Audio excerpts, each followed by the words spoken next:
लोग से सिर्फ इतना, जो भी है मेरे पास कोई भी किताब की बातें नहीं है, जो भी है खुद का अनुभव, जो भी है सब कुछ।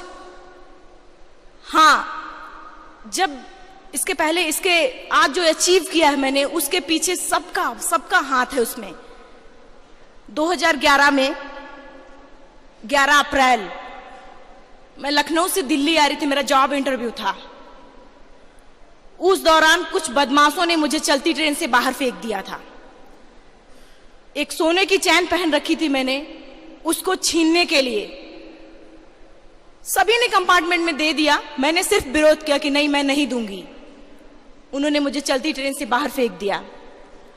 और उसी समय जब उन्होंने मुझे बाहर फेंका, उसी समय दूसरी ट्रैक से अपोजिट साइड से दूसरी ट्रेन आ गई और मेरा एक पैर ट्रेन के नीचे आ गया और कट गया, और दूसरी पैर की हड्डियां टूट टूट के जीन्स के बाहर आ गई थी। मेरा ब्रेन कॉन्शियस एकदम काम कर रहा था उस समय भी। मैंने ऐसे करके उठने की कोशिश किया, लेकिन हम उठ नहीं पाए। ये अंदाजा नहीं था कि मेरा पैर कट चुका है, बहुत ज्यादा दर्द था, लेकिन ये अंदाजा नहीं था कि मेरा पैर कट चुका है। उठने की कोशिश किया ऐसे करके, तो जो मेरा कटा हुआ पैर था वो पत्थरों में, छोटे छोटे पत्थरों में टकराया, तो मुझे लगा कि हम उठ क्यों नहीं पा रहे हैं।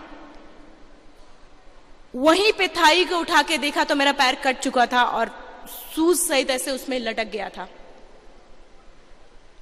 और ब्लड फोर्सफुली निकल रहा था।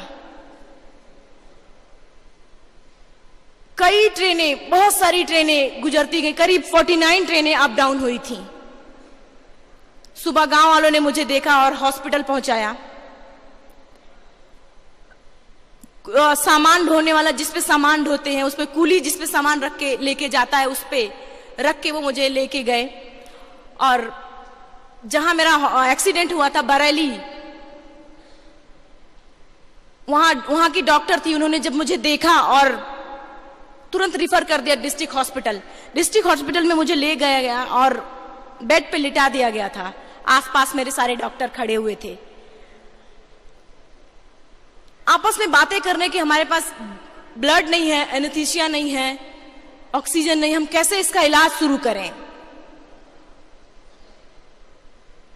और उसके बाद कहां से मुझ में हिम्मत आई मुझे भी नहीं पता, लेकिन हाँ, जीने की ललक तो थी। बेड पे पड़े पड़े मैंने कहा, सर जब मेरा पूरा पैर कटा तब मैंने बर्दाश्त किया, 7 घंटे ट्रैक पे पड़े रहे तब बर्दाश्त किया, अभी तो आप मेरे अच्छे के लिए मेरा पैर काटेंगे, आप काटो, बिना एनेस्थीसिया के मैं बर्दाश्त करूंगी। और उसके बाद मेरी इस बात को सुन के वहां के फार्मासिस्ट मिस्टर बीसी यादव मेरे सिर पे हाथ रखा, उन्होंने अपना कहा कि अभी कुछ भी हो, चाहे इसकी फैमिली जब भी आएगी देखेंगे, लेकिन अभी बचाना है इसको। पहली बार मैंने ऐसी किसी को जीने की ललक देखी है। और उन्होंने अपना 1 यूनिट ब्लड दिया और बिना एनेस्थीसिया के मेरा पैर जो लगा हुआ था कुछ, उसमें फिर से काटा गया। मेरा हाथ भी फ्रैक्चर था, बेड का एंगल होता उसको ऐसे पकड़ के उस पे जब काटा जा रहा था मुझे पता चल रहा था। उसके बाद जब होश में आए तो हम वार्ड में, तो बेहोश हो गए थे, वहां पे वार्ड में थे। ये सब चीजें हम सिर्फ इसलिए बता रहे हैं कि आदमी कुछ भी, अगर आपके अंदर अपने लक्ष्य को पाने के प्रति जिद है तो कोई भी रोक नहीं सकता आपको लक्ष्य के प्रति जाने से। उसके बाद वहां से मुझे लखनऊ ट्रॉमा सेंटर एडमिट कराया गया। ट्रॉमा से फिर मुझे एम्स में एडमिट करीब 4 महीने हम हॉस्पिटल में रहे। 4 महीने के दौरान जब लोग ये सोचते हैं मुझे अपने आगे की जिंदगी कैसे जीनी है, जब लोग ये सोचते हैं कि मुझे अपना जीवन यापन कैसे करना है, मैं उस दौरान ये सोच, क्योंकि उस समय जब हॉस्पिटल में थे तो बहुत सारी बातें, बहुत सारी निगेटिव बातें भी आई थी। बहुत सारे लोगों ने यह भी कहा कि अरुणिमा के पास टिकट नहीं था तो टीटी आई तो कूद गई, जो कि आज भी टिकट मेरे पास सेफ है। बहुत सारी निगेटिव बातें आई थी, लेकिन उन निगेटिव बातों को मैंने पॉजिटिव में लिया था। मेरे अंदर एक आग उस हॉस्पिटल में जरूर थे हम। मैं एक मिडिल क्लास फैमिली से हूं, और जो जो बातें आ रही थी मेरे सामने, शायद अगर हम उनसे उस बराबर में उस समय अगर बोलते तो कभी मैं जवाब नहीं दे पाती उनकी बातों का। हॉस्पिटल के बेड पे ये प्लान किया कि मुझे लाइफ का सबसे टफ गेम करना है, तब मैंने माउंटेनिंग चुना था। और कहने और करने में बहुत अंतर होता है। प्लान कर लिया, हॉस्पिटल के बेड पे मेरा आर्टिफिशियल पैर भी नहीं लगा था, दूसरे पैर में रॉड था, ऑपरेशन हो गया था, लेकिन चल नहीं सकते थे हम। अब सपना देख रहे हैं एवरेस्ट का। कई लोगों से मैंने जब ये बातें बताई कि मुझे माउंटेनिंग करनी है और एवरेस्ट के लिए ट्राई करना है, तो लोगों ने मुझे पागल समझा, लोगों ने मुझे पागल बोला। गलती उनकी नहीं थी, उन्होंने कभी देखा ही नहीं था कि ये क्या हो रहा है। सबने ये बोला कि अरुणिमा ये क्या कर रही हो, तुम पागल हो गई हो। लेकिन उनको क्या पता था कि मेरे अंदर क्या आग जल रही थी। और उसके बाद प्लान किया हॉस्पिटल। हम सिर्फ मेरे भैया ने, किसी ने मेरी बात का विश्वास नहीं माना, सिर्फ मेरे बड़े भैया, उन्होंने मेरी बात का विश्वास किया। उन्होंने कहा कि हाँ अरुणिमा, अगर तुम ये जिद है तुम्हारा तो तुम कर सकते हो, तुम्हारा जुनून है ये तो कर सकती हो, मैं तुम्हारे साथ हूं। लेकिन माउंटेनिंग बहुत महंगा गेम है, अफोर्ड भी नहीं कर सकते। 30 से 40 लाख रुपए एक आम बच्चा अफोर्ड भी नहीं कर सकता। एक साथ देखा भी नहीं है मैंने खुद। हॉस्पिटल से डिस्चार्ज होने के बाद सीधा मैम बछेंद्री पाल से मिले हम। फर्स्ट टाइम जब रेलवे हॉस्पिटल से, एम्स से डिस्चार्ज हुए दिल्ली से, मेरे पास कोई रिजर्वेशन नहीं था, कुछ भी नहीं था। स्टेशन पहुंचे और मैंने भैया से कहा कैसे जाएंगे। भैया ने कहा चलेंगे चाहे जैसे चलेंगे। पहली बार हैंडीकैप कंपार्टमेंट में बैठ के, उसके पहले मुझे पता भी नहीं था कि ट्रेन में हैंडीकैप कंपार्टमेंट भी लगता है। बैठ के पूरी रात बहुत रोए थे कि आज ये दिन आ गया कि मुझे हैंडीकैप कंपार्टमेंट में बैठना पड़ रहा है। पूरी रात रोए। सुबह जब जमशेदपुर पहुंचे, मैम को फोन किया कि मैम मैं जमशेदपुर में हूं। बहुत मुश्किल से मैम का नंबर भी बहुत ही मुश्किल से मिला था मुझे। उसके बाद मैम को जब फोन किया, मैम ने कहा कहां, दिल्ली रेलवे स्टेशन पे, क्योंकि उनको यकीन नहीं हो रहा था। मैम ने कहा कि मेरे पास तो बहुत सारे फोन ऐसे आते रहते हैं कि लोग बोलते हैं मुझे करना है, लेकिन आता कोई नहीं है। उनको भी यकीन नहीं हो रहा था। लेकिन हम जब उनसे मिले, उनके ऑफिस गए, मिले, मेरे राइट लेग में पूरे स्टिचेस लगी हुई थी, स्टिचेस भी नहीं कटी थी। आर्टिफिशियल लिम्ब लग गया था लेकिन एकदम नया था। भैया को पकड़ पकड़ के हम चल रहे थे, बहुत मुश्किल। एक कदम चल पाना मेरे लिए मुश्किल था। और वो लड़की सपना देख रही है एवरेस्ट का। कोई भी सोचेगा कि ये क्या पागलपन है, ये क्या मजाक है। मैम ने भी यही बात, मैम ने कहा कि अरुणिमा तुम्हें समझ में आ रहा ना कि तुम क्या बोल रही हो। मैंने कहा मैम बिल्कुल, मैं पूरे होश हवास में, पूरे समझ से मैं बोल रही हूं ये बात। उनकी आंखों, जब मेरा पैर देखा, उन्होंने स्टिचेस लगी तो उनकी आंखों में आंसू आ गया और बोली कि अरुणिमा तुमने ऐसी हालात में एवरेस्ट जैसे दुरू पहाड़ के बारे में सोचा तो अपने अंदर तो एवरेस्ट फतह कर लिया, अब तो सिर्फ लोगों के लिए है। और अगर तुम इसी दृढ़ निश्चय से, इसी जुनून के साथ में अगर तुम करोगे, तुम्हारा यही डिटर्मिनेशन रहेगा, तो तुम जरूर क्लाइम करोगे। मैं तुम्हारे साथ हूं। लेकिन तुम्हारे सोच लेने से कुछ नहीं होगा, तुमको प्रूफ करना पड़ेगा।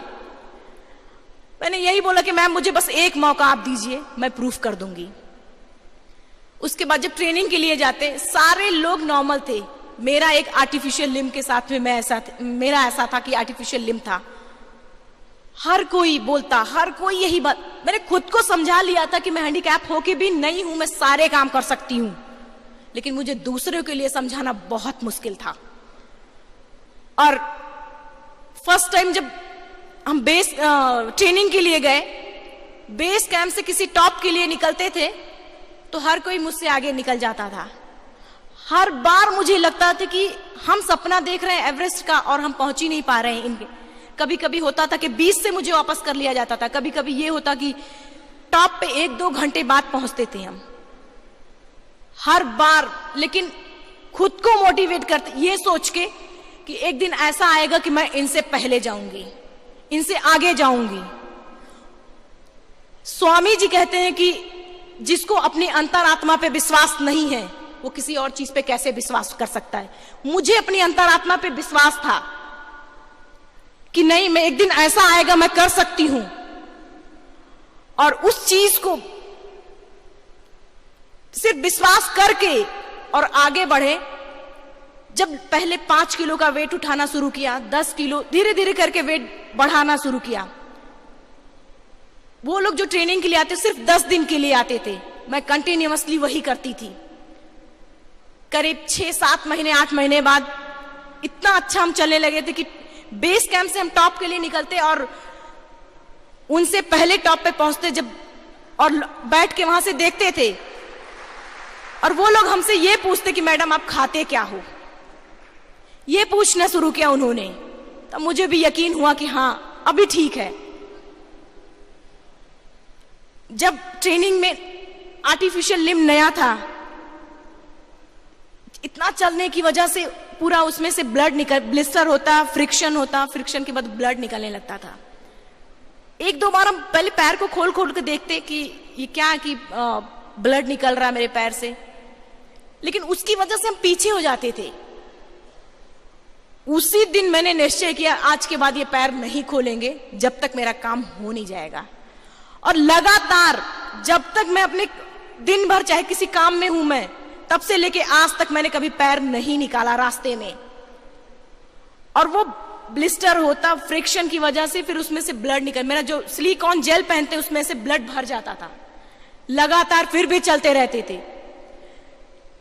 और जब हमारा टारगेट जो रहता था वहां पे पहुंचते टेंट रहता, तो टेंट में मैम हमसे पूछती कि अरुणिमा कैसे बर्दाश्त करती है। हमने यही कहा कि मैम मेरा सपना एवरेस्ट का है, मैं एक छोटा सा घाव नहीं बर्दाश्त कर सकती। और बस वो ये वो भी बोलती कि तू तो मेरी शेरनी है, तू जरूर क्लाइंब करेगी, और गले लगा लेती थी। उनकी बातें एक जादू की तरह मुझे काम करती थी। और लास्ट में जब मेरा करते करते करते लास्ट ईयर हमने लेह में 21 लोग थे, 21 लोग एक समिट के लिए गए थे। लेह में एक पीक था, उसमें 21 लोगों में से सिर्फ 4 लोगों ने क्लाइंब किया था। 2 शेरपा, ग्रुप लीडर और हम। एक एक करके सभी लोग छटते जा रहे थे।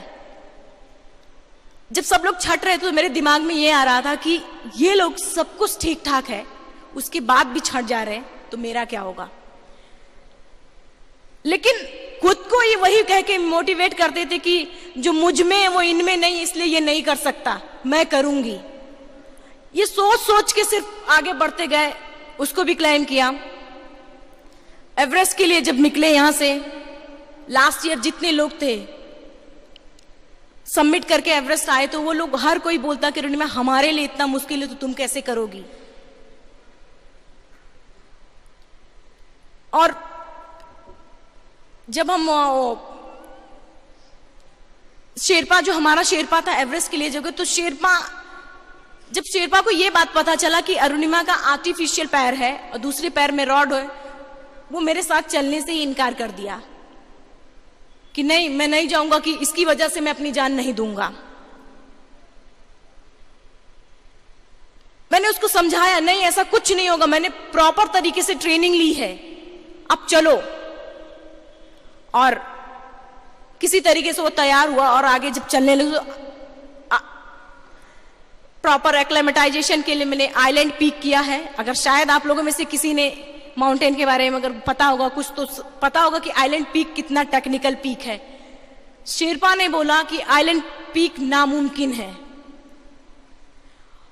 लेकिन फिर भी मैंने आइलैंड पीक को सबमिट किया। उसके बाद एवरेस्ट बेस कैंप पहुंचे।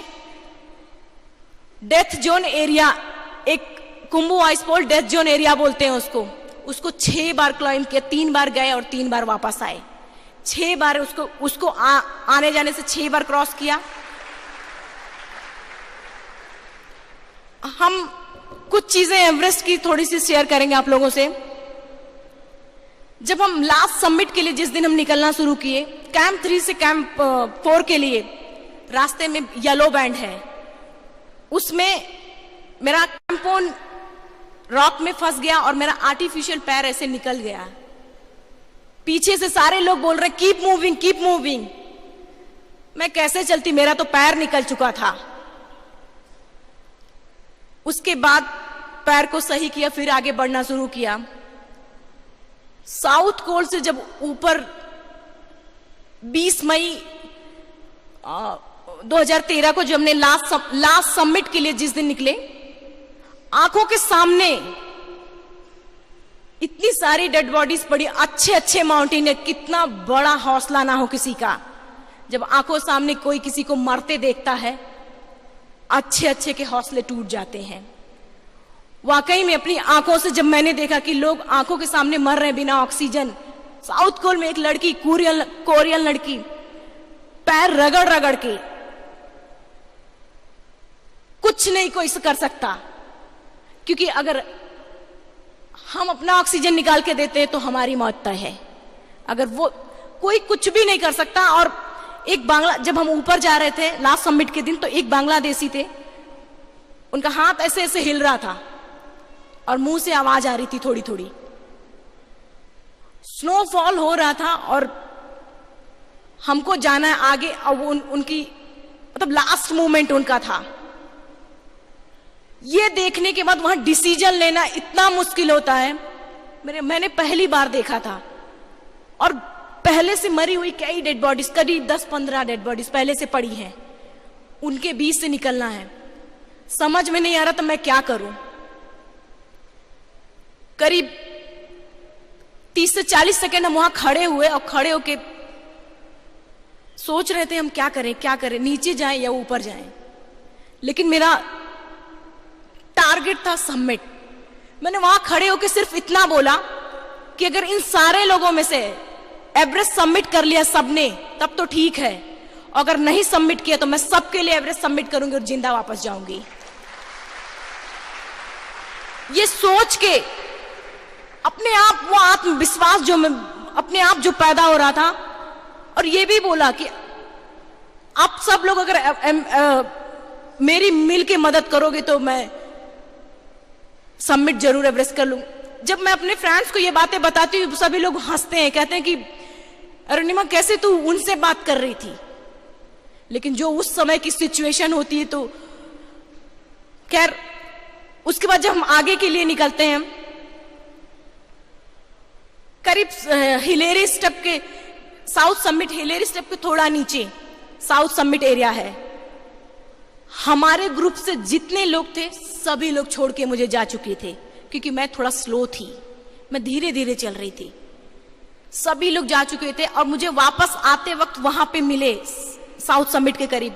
हर किसी ने बोला अरुणिमा चलो वापस चलो, इसलिए सभी लोग, क्योंकि मेरा ऑक्सीजन जो था वो खत्म होने लगा था। एक ही ऑक्सीजन, वो भी खत्म होने लगा, उसमें रेड लाइट जलने लगी थी। एजेंसी के लीडर ने वॉकी टॉकी से कहा कि अरुणिमा वापस आ जाओ, वहां तक भी तुम्हारा एवरेस्ट सबमिट है और वर्ल्ड रिकॉर्ड है, वहां तक भी। जो मेरे साथ शेरपा था उसने भी बोला कि अरुणिमा वापस आ जाओ। मेरे सामने सबमिट था और कोई मुझसे ये बोले कि अरुणिमा वापस चलो, मैंने बोला कि सर क्या बात कर रहे हैं, यहां पे पहुंच के मैं वापस हो जाऊं, कभी नहीं। और शेरपा उसी पे बात पे गुस्सा, कह रहे हैं कि नहीं जाओगी, तुम्हारी वजह से मैं अपनी जान नहीं दूंगा। हमने कहा सर ऐसा कुछ भी नहीं होगा, अब चलो आगे। बोले मैं नहीं जाऊंगा। लास्ट में मुझे फैसला लेना पड़ा। मैंने कहा कि सर ठीक है, अगर आप नहीं जाना चाहते हो तो मत जाओ, मेरे पास इतना ऑक्सीजन तो है उसमें कि मैं अपने देश का तिरंगा वहां लगा लूं और ये रिकॉर्ड में इंडिया का नाम ला पाऊं।